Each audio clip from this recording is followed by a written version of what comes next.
இப்போ பார்த்தோன்னா பாக்கியா அந்த சின்ன மெஸ்ஸில் வந்து என்ன சொன்னாங்கன்னா, செல்வியோட மையம் வந்து செல்விட்ட சொல்கிறாங்க, அம்மா எனக்கு ஜாப் வந்து கிடைக்கவே இல்லை, பேசாமல் நான் இங்கே கூட பார்ட் டைமாக வரவா அப்படின்றப்ப, நீயே கேள்றா அக்காட்ட அப்படின்னு அப்படியே கேட்குறியா தயங்கி. அதுக்கு அவங்க என்ன சொல்கிறாங்கன்னா, சரி உனக்கு இதில் கஷ்டம் இல்லையா, நீ வேலைக்கும் போயிட்டு படிச்சுட்டு எப்படி பார்ப்ப, இல்லை எனக்கு அதனால் ஒன்றும் இல்லைக்கா அப்படின்ற மாதிரி சொல்கிறோமே.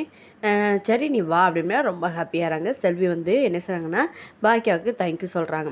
அதுக்கடுத்து அந்த சின்ன சின்ன போஸ்ட்லாம் அடித்து இங்கே வந்து 10 மணி வரைக்கும் தான் சாப்பாடு, இந்த மாதிரி டிஃபன் ஐட்டம் எல்லாமே 10 மணி வரைக்கும் தான் இருக்கும், அதுக்கு மேலே கடை வந்து க்ளோஸ் பண்ணிடுவோம், இங்கே வந்து மது அருந்தக்கூடாது அப்படின்லாம் போட்டிருக்காங்க. இதை வந்து அந்த கவுன்சிலர் படித்து பார்த்துட்டு, இன்னும் அந்த கடையில் செம்ம ரூல்ஸாக இருக்குது, ஆமாம் எங்கேயுமே எதை ரன் பண்ணாலும் ஒரு ரூல்ஸ் இருக்குது, ரூல்ஸை மீறி நம்ம எதுவும் பண்ண முடியாது அப்படின்றாங்க.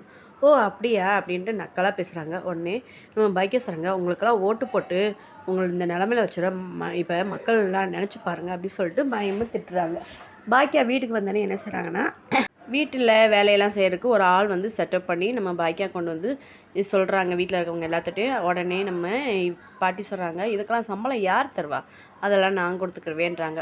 சம்பளம் கொடுத்தா போதுமா, குடும்பம் எக்கெடுக்கட்டு போனால் நினைக்கிறியா, கொஞ்சம் கொஞ்சம் வேலை பார்த்துட்டு இருந்தா அதுவும் வேணான்றியா, குடும்பத்துக்காக நீ என்ன பண்ணுற அப்படின்னு சொல்லிட்டு வழக்கம் போல் பாட்டி செம்மையாக கத்துறாங்க.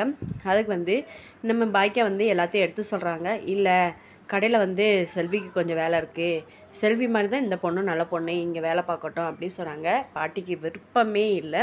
நீங்கள் என்ன சொல்கிறீங்க மறக்காமல் கமெண்ட் பண்ணுங்கள். நம்ம சேனலுக்கு புதுசாக இருந்தீங்கன்னா சப்ஸ்கிரைப் பண்ணிக்கோங்க. தேங்க்யூ. நெக்ஸ்ட் வீடியோ பார்க்கலாம்.